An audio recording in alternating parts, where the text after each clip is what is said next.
Okay. Well, first, I'd like to know, I hope my sound and video are getting to you clearly. Can you please type in the chat box three if sound is okay?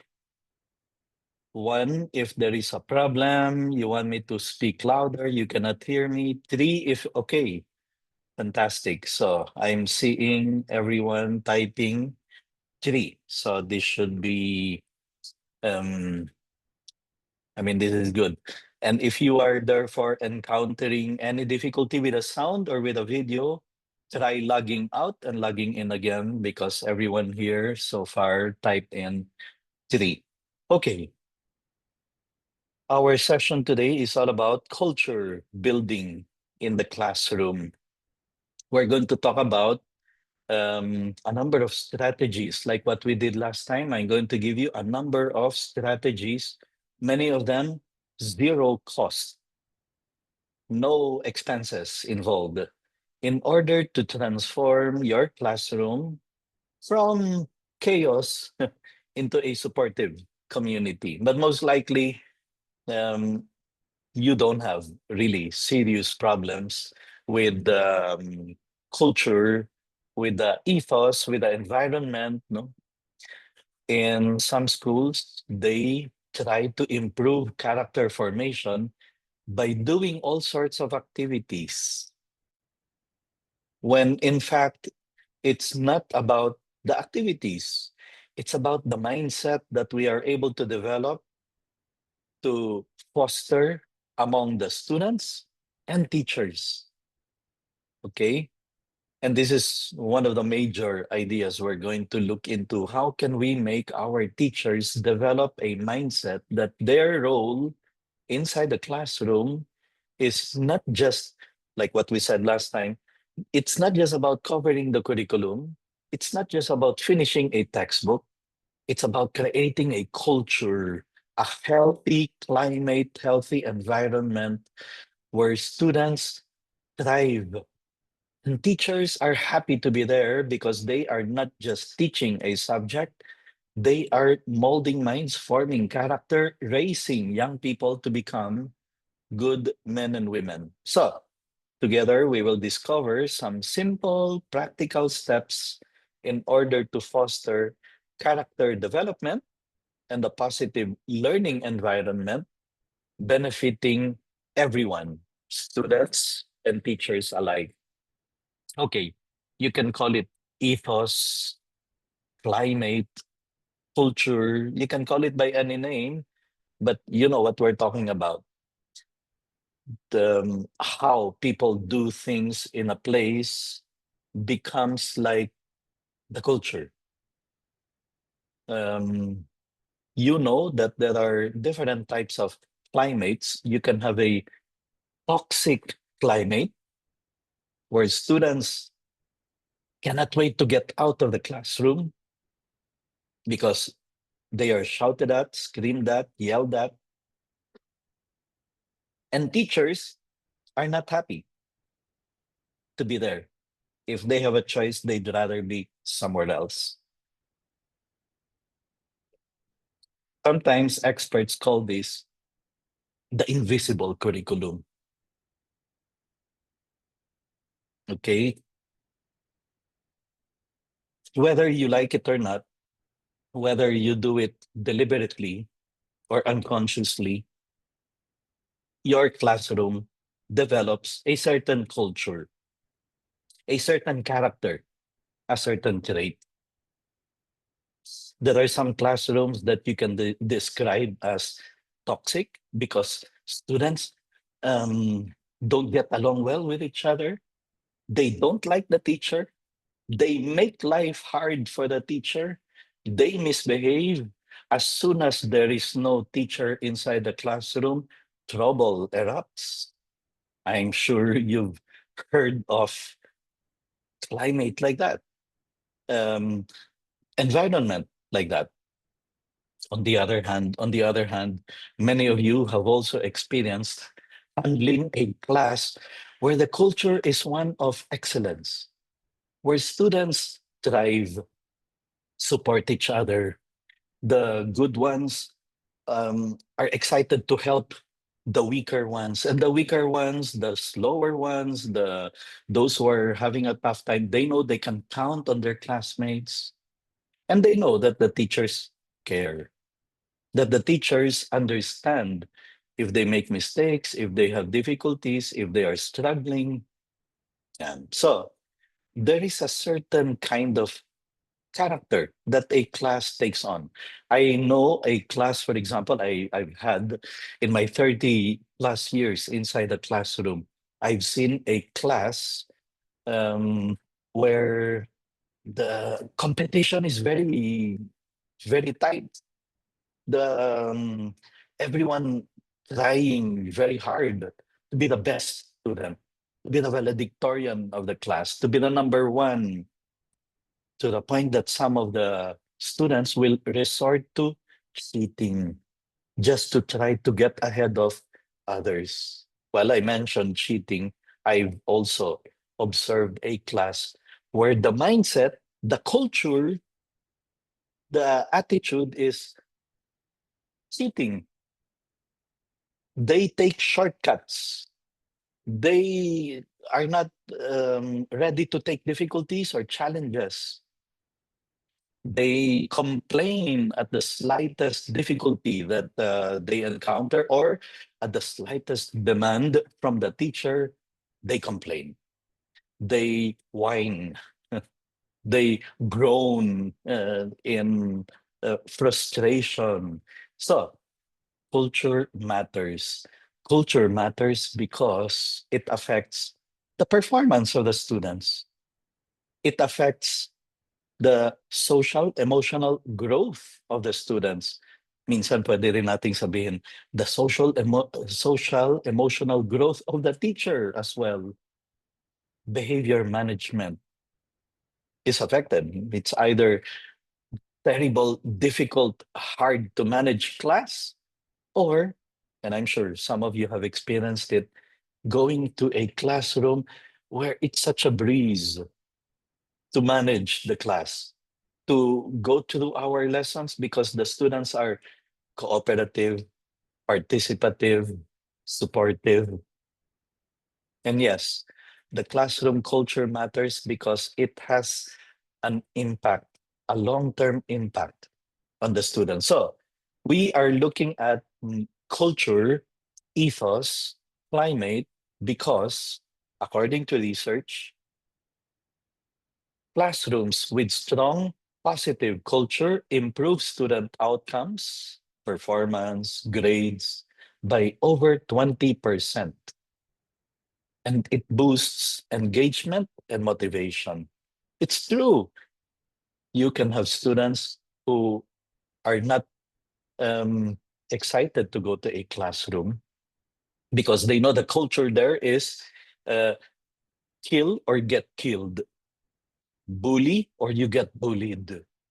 I mean, it's terrible when a student um, does not want to go to school because he or she is afraid of being teased, made fun of, laughed at. How can you expect a student like that to do well academically when the mind of the student is, I'd rather be somewhere else? So it matters. Culture, classroom culture matters because it has a big bearing on performance, academic performance. And then we mentioned social, emotional growth. According to research, empathy and emotional skills improve by about 45% if classroom culture is healthy, helping students become mindful and supportive peers. And then behavior management. Um, Listen, according to research, one of the major reasons why many teachers leave the profession is because of failure in classroom management, is because of failure in disciplining a class, which is not about discipline, it's about managing a class, managing the behavior of the students. So, if you have a toxic class where students always misbehave, that the slightest provocation, they fight, they shout, they scream, they yell, they disruptions decrease by 60% if culture is healthy.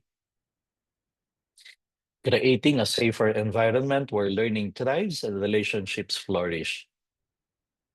You see, that's why improving a school many times is all about improving the culture.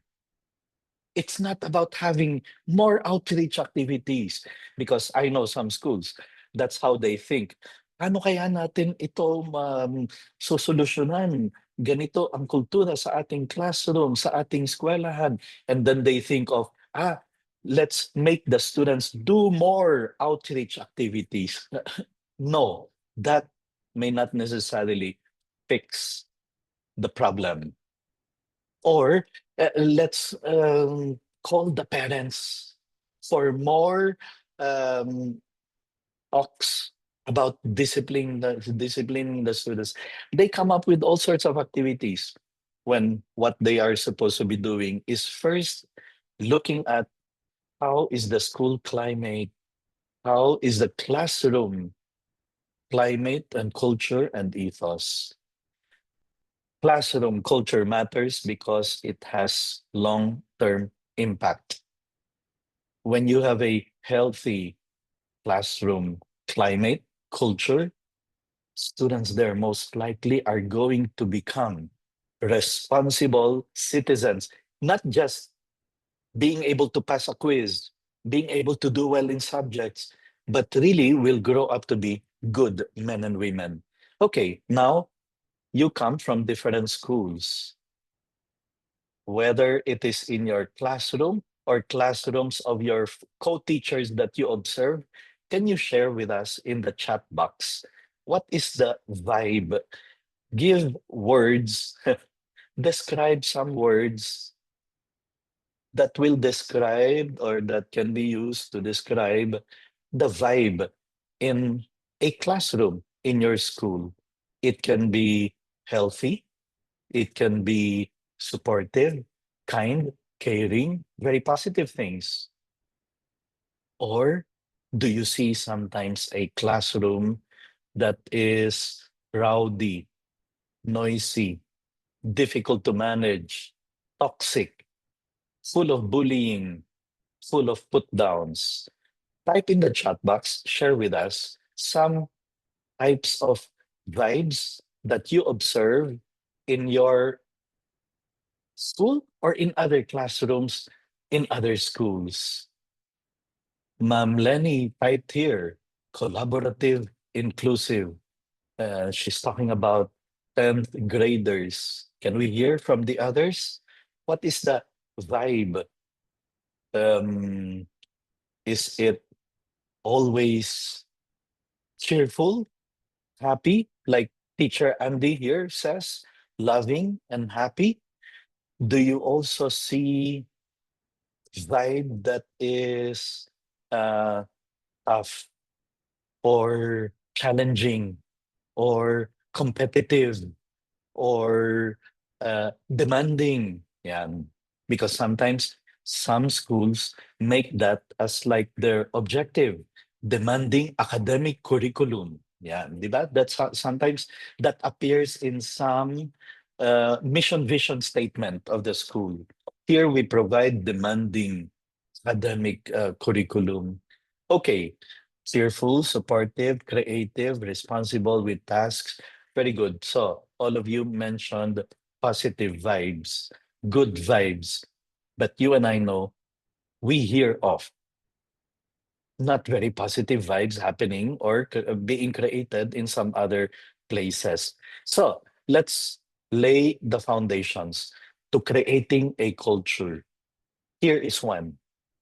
Gusto mong magkaroon ng healthy climate and strong, supportive, collaborative, responsible culture in your school, make sure you have shared values.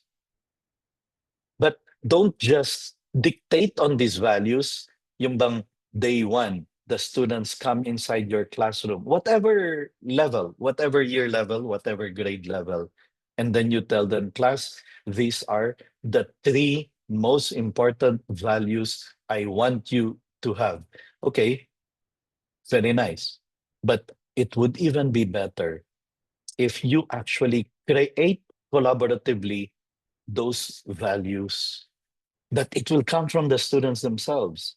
And I'm going to give you some strategies to be able to create that in a while. Engage students in defining classroom's core values in order to foster ownership and commitment. Here is a strategy from Dr. Hal Urban, whose book, 20 Things Good Teachers Do. It's a fantastic book, by the way. If you have a chance of being able to get hold of a copy of Hal Urban's 20 Things Good Teachers Do, Lessons from the Classroom, while the title says 20 things, in the book, he really talks about dozens and dozens of strategies. And here's one strategy he has. On day one, and many of you, perhaps during the next few days, will have day one in your mind because you will be preparing for the new school year, the opening of the new school year. On day one, this is what Hal Urban would make the students do. He would ask them, okay, class, what kind of classroom do you like to be in? Describe to me the kind of classroom you like to be in. Magtataasan yung mga kamay ng mga bata. Sasabihin nila, I want to be in a classroom where people are caring. There's no bullying. There's no put down. Where people support each other. Where people are sensitive to the needs of others. L- Let them say as many of those things that they would like the classroom to be, or the kind of classroom they would like to be in, and put all those things down on one side of the board, whiteboard, blackboard, whatever it is you're using in your school. All the descriptions of the kind of classroom that they like to be in. Okay, that's on one side of the bulletin board, the blackboard.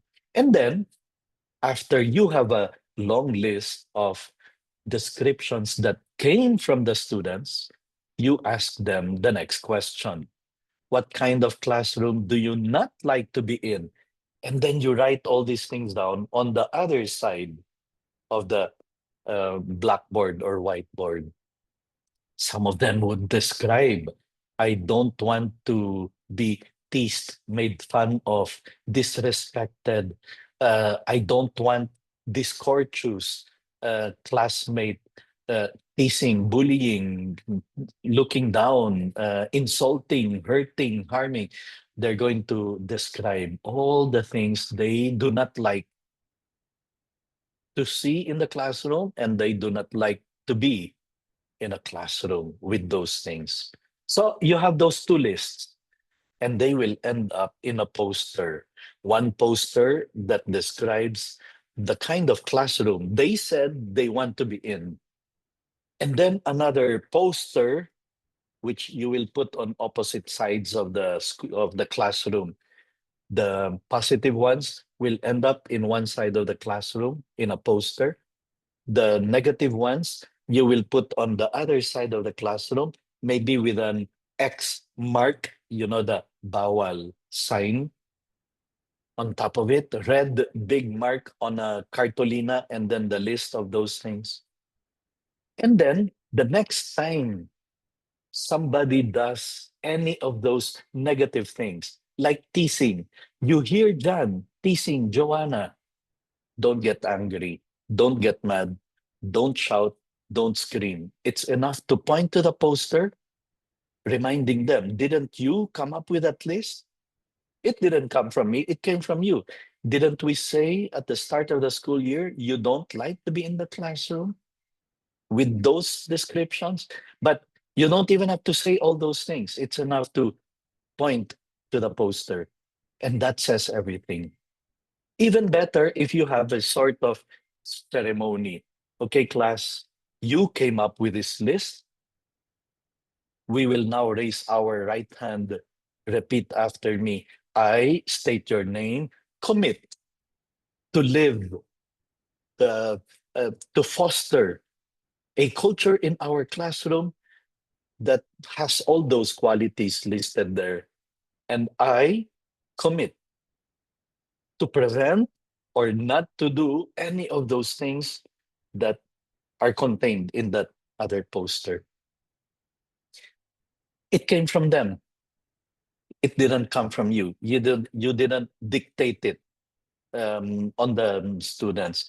That's what you call having shared values. And there's ownership because the lists came from them.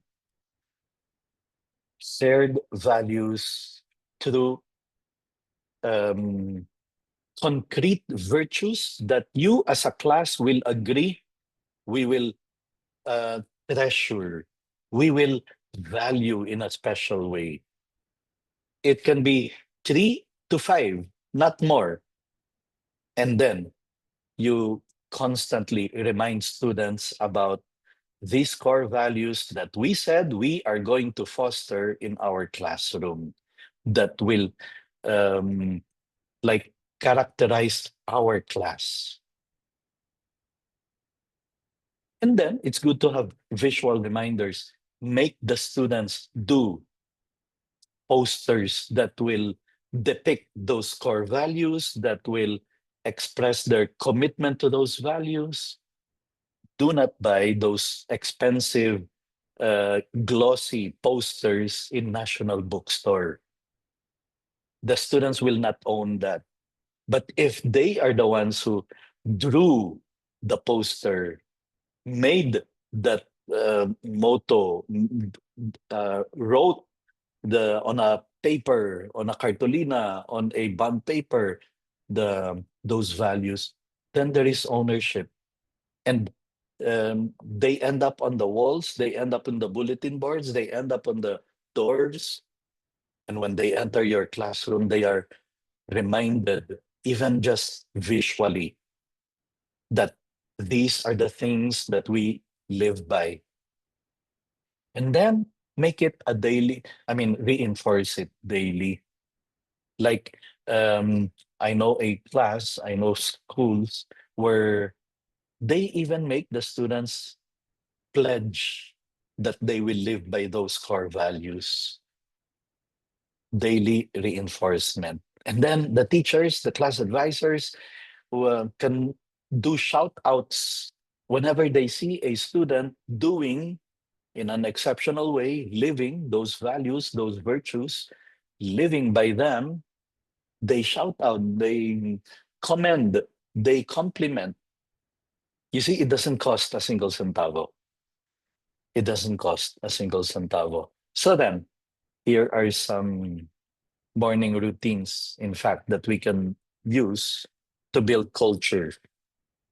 Well, some of them in order to build trust, in order to build uh, respect, but have those morning routines, pledges, um, uh, singing. I know some lower grades, even in preschools, where they even come up with cheers that the students recite, well, scream, uh, highlighting those core values that the school, the classroom commit to live by.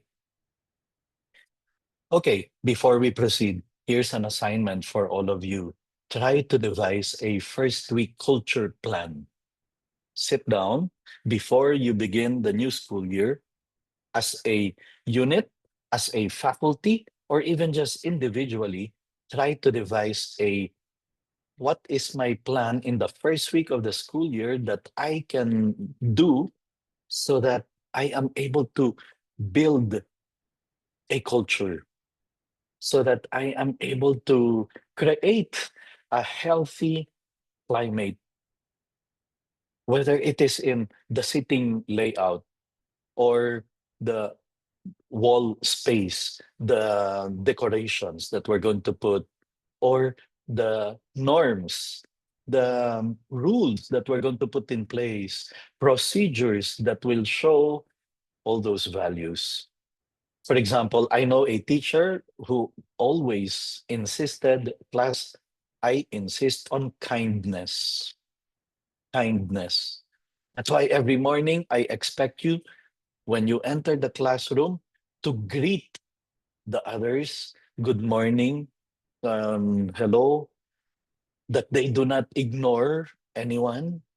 They don't allow anyone to be left out, like as if nobody cares about him. Kindness. And the teacher would make it a point to commend an act of kindness when she sees it, or make a comment if it is not practiced. So it's very important, because the first week of the school year is very important in terms of setting standards high regarding our the importance that we put in building a culture. Trust and respect. These are two very important things to build a culture. How do you do it? Learn active listening, model and teach it to students how to listen attentively to peers, promoting understanding. So, for example, a teacher who is very serious about creating that kind of culture will make sure, for example, that the students know how to listen to their classmates, that when somebody is reciting, they do not talk because it is not courteous, it is not appropriate. Another thing I say when I talk about active listening, many times we need to listen simply so that we understand what the other person is saying, not listen so that we know what we will answer. No, many times it's just about listening so that we understand the other person. And that is active listening too. Here's another one, perspective taking. Come up with activities in your subject, whatever subject you're teaching, that will enable students to take perspective of another person, that encourage that will encourage appreciation of diverse viewpoints, that are varying outlooks, viewpoints, opinions. That will help widen their empathy, being able to feel for other people, perspective taking. So, how do you do that in concrete examples? Literature, reading. You can, for example, make the students do exercises like, or ask them questions like, if you put yourself in the shoes of this character that we just read, if you were um, Goldilocks, how would you have felt? If you were the bear, the Papa Bear, not the other character, that's perspective taking, trying to help them see things from different perspectives. That is a very good way of being able to build trust and respect. And then peer support. That's why experts would always tell us, make your students do a lot of collaborative learning, collaborative activities, not group projects. That, I have to mention this. May mga group projects that are a travesty of cooperative learning. Sometimes what happens in some schools, the teacher gives a group project, 5 ang members, isa lang ang magtatrabaho. The 4 others will just rely on that one person. And then, unfairly, all of them will get the same grades. That is bad group project. That is not collaborative learning. Collaborative learning, on the other hand, is you're going to divide them into four members per group, and you will explain why four. Kasi yung isa magre-report, yung isa magre-research, yung isa magpe-present, yung isa sasagot ng questions. So all of them have a clear, concrete, expected contribution to the work. That's collaborative learning, where everyone will have a role to play and they will have to support each other to be able to come up with a good project, a good output. Build trust and respect by developing or fostering peer support. Every now and then, for example, this strategy of doing complement circles. Complement circles is they just form a circle and they have to give complement to one person or another. That's a strategy that can be used from preschool all the way to even high school. But the idea of um, the students there in the classroom learn how to appreciate the other members of the group or sending appreciation notes. It can be anonymous appreciation notes that they write, um, ex- writing there the to whom that appreciation is directed and why. And then they write it on a piece of paper and they put it in a box. And the teacher at the end of the day can read it, or at the end of the week can read those appreciation notes.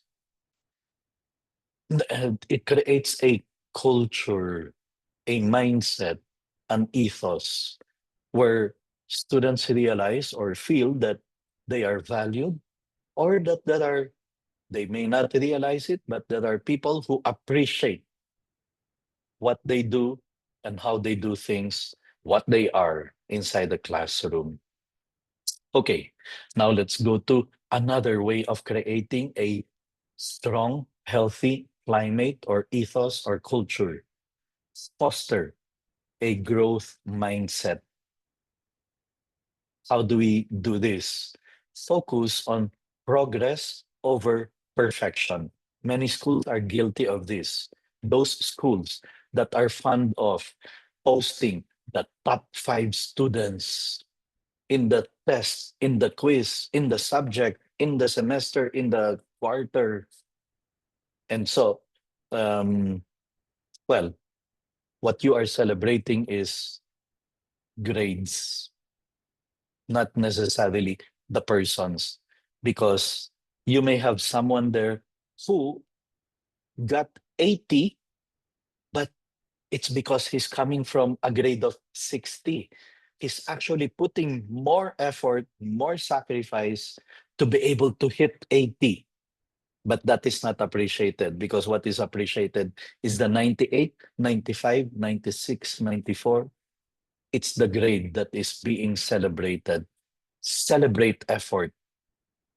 Make it clear to them that some people really just perhaps need a bit more time to be able to get to the target, or to reach the objective.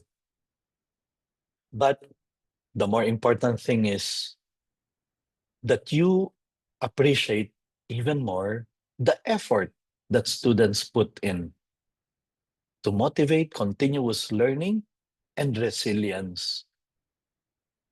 So, celebrate effort more than merely simply the external of the grades. In fact, unfairly, and I've seen it happen in my 33 years inside the classroom, minsan merong mga valedictorian students, number one in the class, but they don't actually study.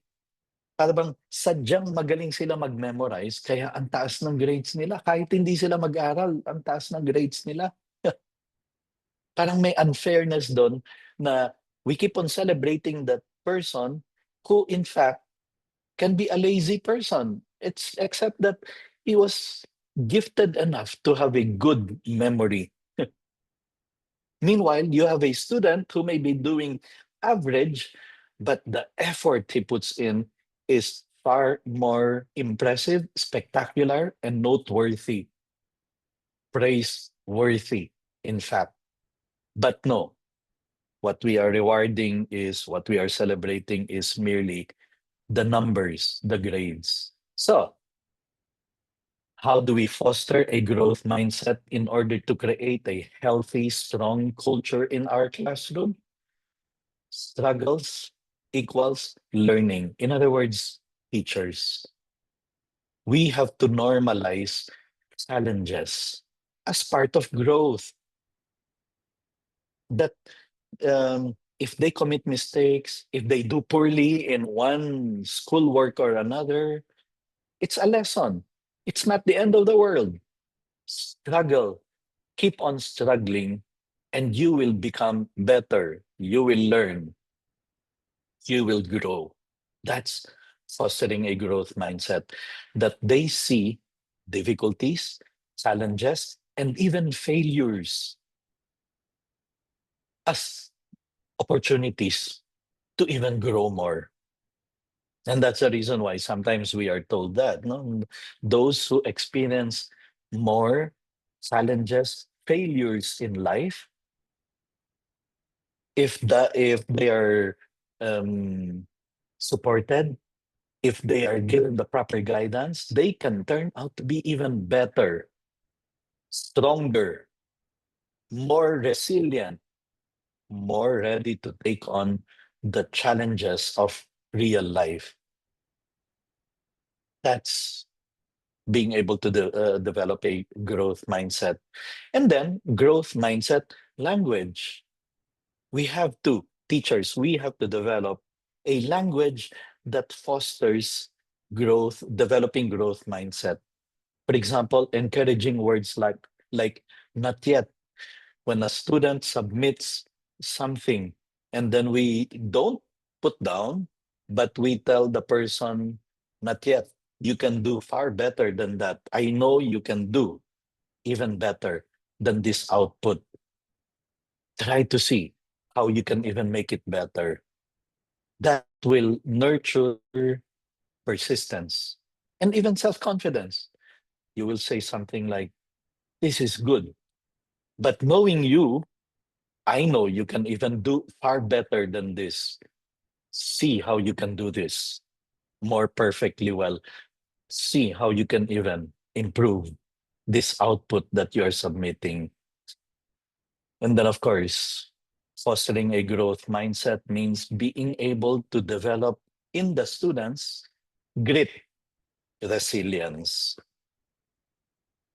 Make them share their stories to the class about overcoming difficulties so that you are able to build community strength.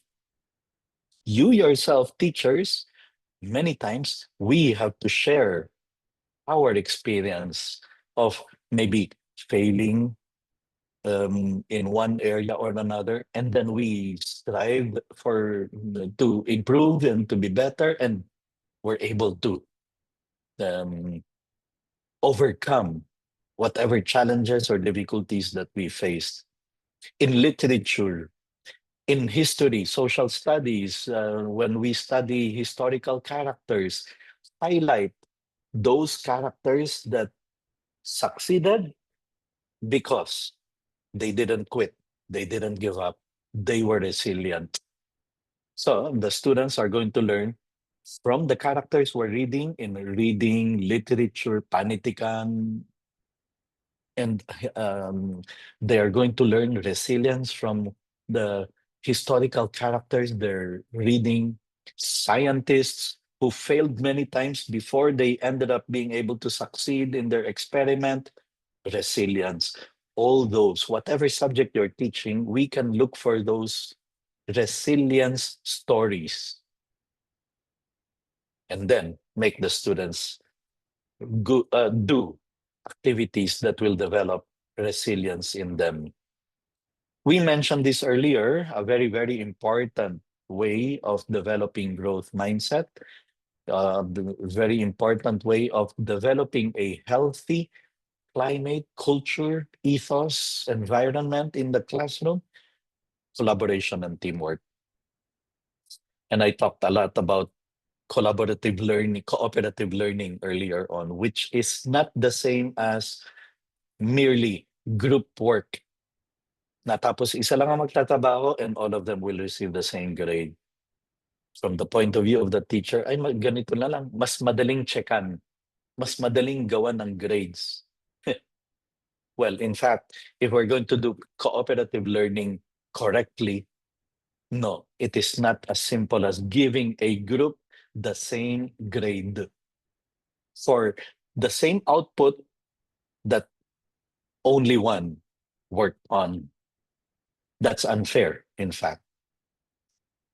Cooperative learning, project-based learning, where we introduce real world projects, real life, authentic projects, which will inspire teamwork and problem solving skills. Class discussions encourage everyone to have a voice, to speak out, and ask questions that do not have a right or wrong answers, but you really just want to hear people expressing their opinions in a respectful way, in a respectful dialogue. That's why teaching the students, for example, the art of debating, that is a very good way of teaching them collaboration and teamwork. The ability to be able to express opposing ideas in a good way, in a kind way, in a respectful way, in a way that does not put down others, hurt or harm others. Some examples of encouraging collaborative and teamwork, making the students do jigsaw project. Jigsaw, because each student has a piece, part of the puzzle that he has to work on. And without his piece, you're not going to have the complete project. So everyone has to put in his work, his part of the project, the requirement. Otherwise, there is going to be a missing piece in the puzzle. Or think, pair, share. Get a partner, exchange your ideas about this question. 1 minute, one person will give his opinion. And then when I say it's time, exchange. The other one will listen, and the other one will this time give his opinion. These are all um, just a few of the many ways that we can develop and encourage collaboration and teamwork.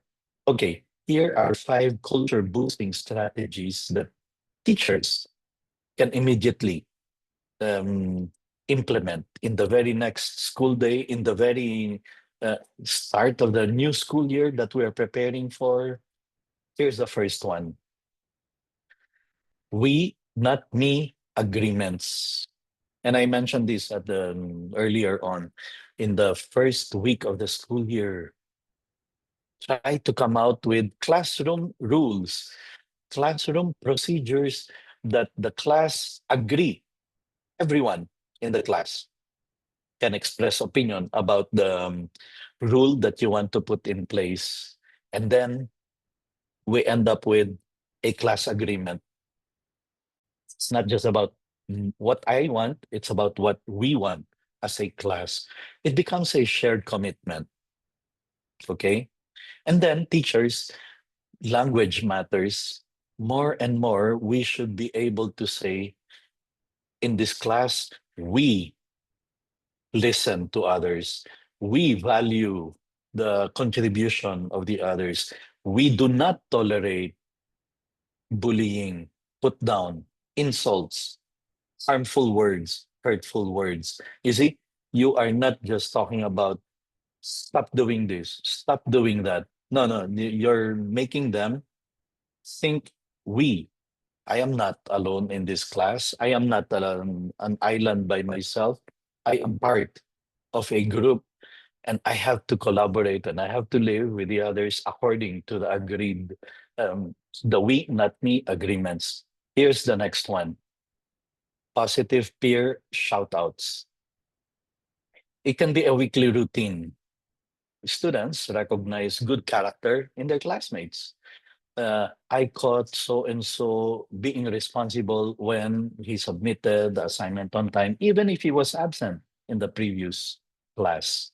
I saw Joanna lending a ball pen to Joey. That's kindness. Allowing students to like um, compliment their peers in a positive way because of good deeds, because of good action, because of a virtue or a value, especially so if it is an action that is directly related to one of the three, four, or five values that you have set for the class. And then to make it a weekly routine. I don't know, before dismissal on Friday, the last 5 minutes or the last 3 minutes. Here's a strategy from Hal Urban. It's called the compliments game. Compliments game. And it can be done in the last 2 minutes, for example, of the day or of every period. And it's not a waste of time. So Al Urban will say something, okay, class, we're about to end. 2 minutes. Anyone wants to compliment another person or another group in this class? In the beginning, maybe you will not immediately get volunteers to speak up. But as they learn more and more this system, as it becomes a habit, it becomes easier. And your problem is many would like to raise their hand to compliment somebody. So it can be as simple as I'd like to, sir, I'd like to compliment the people in charge of the um, cleaning of the room because the room is so clean. An applause for the cleaners of the room or the people in charge. Somebody will, I'd like to compliment Joanna, who lent me a ball pen. I almost missed the test, the quiz, because I lost my pen, but thanks to Joanna. An applause for Joanna. Another person will say, I want to compliment Jose, who shared sandwich with me during recess because I couldn't find my lunchbox, etc. An applause for. I love a class where people celebrate each other's goodness, kindness, generosity, virtue. That's a fantastic class. 2 minutes only. For sure, at a certain point, there may be many more who want to say something, but you will say something like, okay, 2 minutes up. We will leave those other compliments for tomorrow. We can start the first 2 minutes of the period tomorrow, listening to those compliments. It works two ways, according to Harry Wong. One is some students who are complimented will think, wow, I didn't realize they appreciate that. I'm going to do more tomorrow, more kind acts like that tomorrow. It can also work the other way. There are some who did so many good things but did not get complimented, and they will say, I will have to do even more tomorrow. Now, some of you might be thinking, ano ba namang klaseng mindset yan? Gumagawa ng tama, gumagawa ng kabutihan, para lang ma-compliment? Yes, it can happen. But here's my take. I prefer a class where students are trying to outdo each other in doing good than what happens in some other classrooms out there where students put down, hurt, insult, tease each other. Here's another one, and this can be done especially in the upper years, upper grades. Let the students help write 3 to 5 character values for your classroom. You remember the what you can do in the first week of the school year, and then post it and refer to it often. And you can all even call it our charter, or you can even craft a 20-second pledge. At the start of every class, they raise their right hand and pledge to live by those 3 virtues or 3 values. It becomes like the classroom constitution. Here's another one. Start random mornings with a 2-minute story or question to build empathy and connection. For example, okay, only 2 minutes, get a partner and share what's one thing that made you smile this week. Okay, class, before I dismiss you, we have 2 minutes. Let's do this sitmate story time. Get a partner and share with that. You have 1 minute each to share with each other something that made you very excited this week, something that helped you this week, something that frustrated you this week, whatever it is. But it's a very good exercise of, well, getting to listen to others and then getting to share something that may have helped them um, in a good way for that week. And then this is the fifth, good news board, a bulletin space for small wins, affirmations, kindness reports, like post-its that you can put there. um, good news, good news related to the behavior, attitude, something that was maybe done by another person, etc. Okay, biglang tumaas ang aking kamay dito. Anyway, so this is these are the enemies, and I think we're going to end very soon. Enemies of a healthy classroom culture that we have to be on the lookout for. Number one, toxic peer norms. And you will have a sense of this if you notice, parang laging ang daming nag-aaway sa klase mo. Parang ang daming laging cliques or hindi siya united. You are not one team, one body, one family, one class. Parang may separation. And many times it can just be because of one or two persons. Okay, it's time to launch a kindness campaign. It's time to launch a um, team building exercise. And there are so many team building exercises that you can do that will not even cost a single centavo. And that's why I believe in the first days of the school year, you should be doing a lot of team building, games, exercises. It's not a waste of time. In order to build a class culture of friendship, camaraderie, unity, support, helping each other. If you don't do that in the first week of the school year, for the rest of the year, you will be running after bullies, after cliques, gangs. I mean, in a very light term, no, in the very light sense of the term, gangs inside your classroom. So that is something that you can um, avoid having to run after troublesome groups or students if we work on it from the very beginning. Or here's another enemy of creating a culture. If you're inconsistent, that's why it's a good tactic, to use a classroom compass poster, which states the three shared class values. Tapos you refer to it regularly when making decisions. It becomes your guide. Then you will overcome inconsistency. Here's another enemy to watch out for. Too many rules, not enough values. Harry Wong even says, in fact, don't give so many rules that the students cannot even memorize them by heart. I mean, how can you follow rules that you don't even memorize? So he suggests only 3 to 5 rules inside the classroom.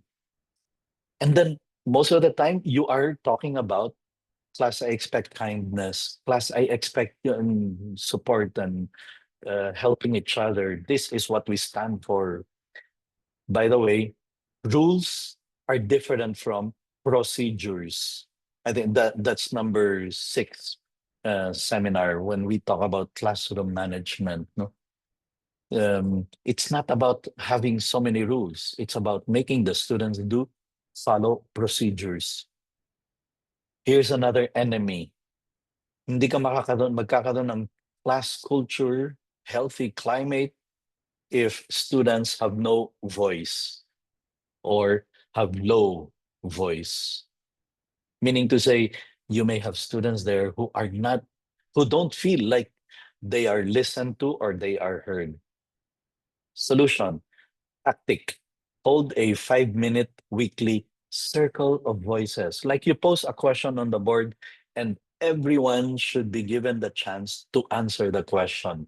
For example, question like one thing, what is one thing that um, makes me unhappy in the class? No arguments, just give everybody a chance to complete that sentence. Or if I had a chance, I want this one thing to be improved inside the classroom. No arguments, just give everybody a chance to complete that sentence. And then it's up to the teacher to determine which ones came out again and again and again. Therefore, that means it is really a concern. But with that, you have given everybody a voice. Here's the last one, neglect of emotional safety. Some students may feel like their emotion is ignored. Like they are happy, but their happiness is not shared. They are angry, but they have to keep it to themselves because they cannot share it. No, they have to feel like they are free to express their emotion and to let the teacher and the others know.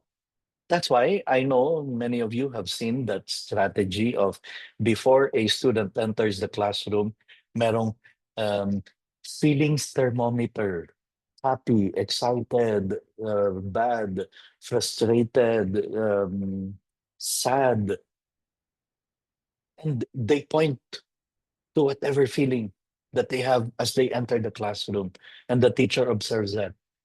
It matters that we try to know how the students are feeling inside our classroom. Okay, I'm going to share with you the slides. And if you look at the last few slides, you're going to see there a self-assessment quiz, which we are not going to do anymore now because we have no time. But I want you to do this quiz, which will determine, it's 2 slides, 10 questions. It will determine if meron na bang kultura sa ating classroom. Is there a kind of culture that I have been able to create? And then the scoring guide also tells you there, you're a character culture champion.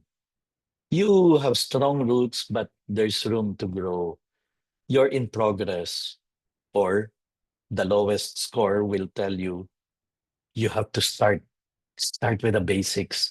Otherwise, you may not be actually creating a culture successfully. Okay, I'm going to now type in the chat box the link for the to claim the certificate for today's session, May 9. Please click on the link now. And okay, we're going to, yeah, click on the link, please, and fill up the form. And once you receive your certificate in your email, in your inbox, let us know. So I know if the link is working. I mean, the system is working. Okay, let's give it a bit of time for those who are accessing it. I know some of you may actually be using your cell phone, so you cannot access it now. And if you did not receive your certificate in the previous session, just send an email to catalystpds@gmail.com, because I saw one who misspelled her email address. So for sure, the certificate ended up in the wrong email inbox. It ended up not being delivered to you. So there's at least one that I received a message from Google saying that this email address cannot be found, most likely because there's a mistake in the spelling. Has anybody received a certificate? Kindly please share with us in the chat box if you have received your certificate after filling up the form. Right now, according to the statistics here, there are only 15 so far who have filled up the form. Okay. Si Yulin Garcia said received. That means it's working. You're welcome. Okay. Thank you so much. And Ma'am Lenny also got hers already. May I invite you? Let me see. I'll turn